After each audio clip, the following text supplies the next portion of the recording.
Today I'm going to show you some new features coming out in WISH3402 being released March 2016, and they have to do with the way stays can be tracked in the shelter. There's a new way to set up apartment or unit codes, if you will, and track the number of beds that are in each of those rooms or apartments or units or whatever you choose to call them. Let's get started. So on this screen here is the way that the day end will now appear beginning in this build of WISH, and it's quite a bit different from the way it used to look. And just to refresh your memory, I captured a screenshot before I started this video of what the day end screen used to look like, and this is a screenshot of the old style of the day end, which we've been using for many years now. Anyway, back to the new build. This is the way that the day end screen is going to look after this, and it's really interesting because you can see each of the rooms in your shelter or your organization are laid out for you, and they're also color coded. So the room number one shows that you've got 2 people staying in that room, but the room is only usually equipped with 1 bed, so it shows that you're over. So it shows that you're over capacity in that specific room.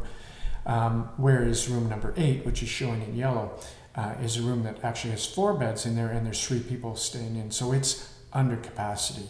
So those are new statistics that we also track in this build, and that's really useful because the room 8, for example, is a new statistic that the government of Ontario is asking that you track beginning on April 1st, 2016. So WISH 3.4.02 actually tracks that for you. Couple of other things, you'll see the rooms that are at full capacity show in white, so room 3, 4, and 5 on this, 3, 4, and 6 on this screen. And then we also track the number of empty rooms. So you can see we've actually got 3 empty rooms. They show at the bottom in gray. Rooms 2, 5, and 7 are empty. And those are some of the new statistics that we also track in this new build. Anyway, I'm going to show you how we get that set up in here. So I'm going to switch over to our Ontario demo, which I hadn't set it up yet in this prior to this video, so I'm going to set that up right now. The first thing you do is you log in as administrator, and then you go to Admin Functions and to the second option on the screen, System Parameters. Once in System Parameters, you go to Settings Page 1, and on this screen there's 2 things to be aware of. There are 2 new fields. One's called Require Unit Code for Stays, and if you want to use this new feature, you will actually check that box. So in all likelihood, most shelters or most places that run WISH should check that box. Now, we normally talk about shelters, but this actually works really well for places that do second stage housing, and their unit codes would simply be apartments, in other words. Another option here is allow staff to change beds in units. So when you set up the unit codes, you can say how many beds are in there, and if you tick this, you'll allow your staff to be able to change the number of beds in a unit. Anyway, that's just another topic. For the purposes of today, I'm going to leave that unchecked. And anyway, once you've checked this, just click on the Save button down here and close that screen. So that's step number 1 in setting up this new feature. Step number 2 is, again, as administrator, go to the Code Maintenance menu and slide all the way to the very bottom. There's a brand new feature at the very bottom of this list called Unit/Apartment Codes. You're going to want to open that up, and you see right now we don't have any apartment or unit codes in our demo, so I'm going to set some up. So I'm going to set up unit number 1, and I'm just going to call it room 1, and I'm going to say in room 1 we have 2 beds. I'm going to save that. I'm going to clear the screen, and then there's going to be unit 2, and I'm going to call it room 2, and I'm going to say in that room we have 1 bed. I'm going to save it, clear. I'm going to say there's unit 3. Room 3 is going to be the name. I'm going to say that it's got 1 bed, and I'm going to mark it as being an accessible unit. I'm going to save that and clear, and then I'm going to go unit 4, room 4. I'm going to say it has 3 beds. Save that and clear. Room 5. Say room 5. I'm going to say it has 4 beds. I'm going to save that, clear, and let's put one more in here. 6. Room 6. And let's say it also has 4 beds. Maybe it's an accessible unit as well. Now, I actually should have checked the allow box all the way along, so I'm actually going to just check each one of these. I'm going to go back to each one, check the allow box.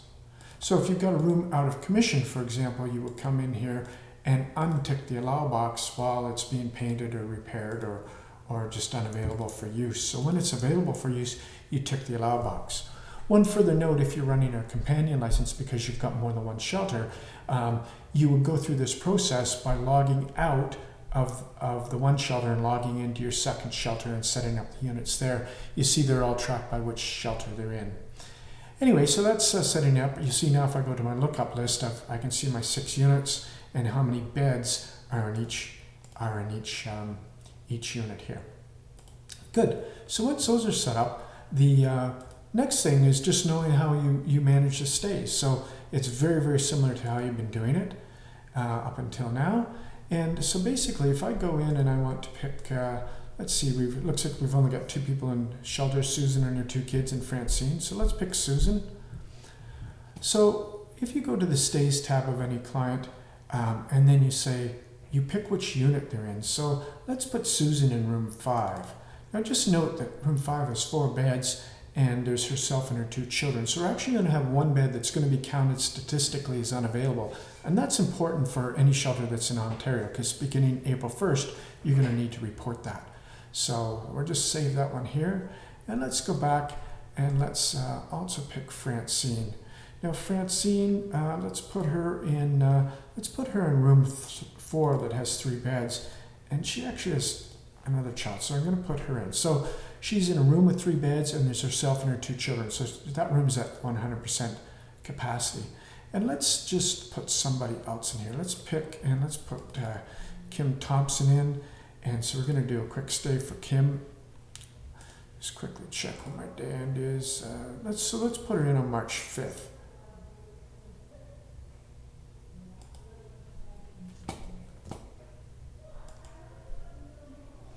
So Kim Thompson, we're going to go to our Stays tab. We're going to create a new stay.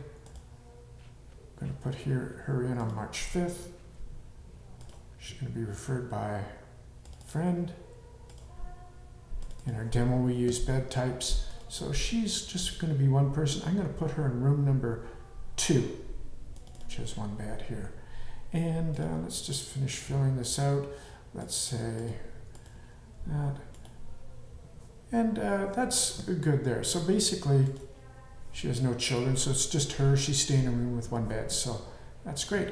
That's how you use it now. You pick the unit code in here, which is very similar. Before, we used to have the optional field where you could just type in a room, and this is very, very similar, except now it's code-based. So what that means is when you do the day ends now, if we go and do our day end, say for March 5th, and I build that list for the day, that gives me a list of all 6 of my rooms. It shows me that 3 of them are in use, and that room 5 is actually underutilized. And as I said before, that's a new stat that's actually required to be reported by the ministry in Ontario. If one of these rooms, we put more people than we had beds, it would actually show in pink and show that it was overutilized. So it's kind of interesting to see all of the additional statistics we now report, including how many empty bedrooms, how many underutilized, overutilized, etc., etc. So very lastly, and very important once again for the shelters who are in Ontario, is adding this count to your statistical formulas. And I'll just show you how that goes. So what we're going to do is we're going to go down to our formula builder, and we're going to create a new formula. And I'm just going from memory here, but I believe that it's called unavailable. I think that's the code that the ministry is asking for. If it's not correct, you'd use the right one. So you say unavailable bed days. So this is each day that a bed's not available because it's in a room that's occupied by a family, and it's you can't put anybody else, of course, into that same room. So very simply, the formula is just going down and picking an internal counter, And that particular one is called, this one right here, it's called Unavailable Unit Bed Days. So you're just going to pick that and add that into a brand new formula. And that's going to give you what you need to report to the ministry in Ontario. But I think anybody could find great reasons for using the new unit/apartment codes in the States. Anyway, thanks for watching. Of course, if you have any questions, just get in touch with our support department.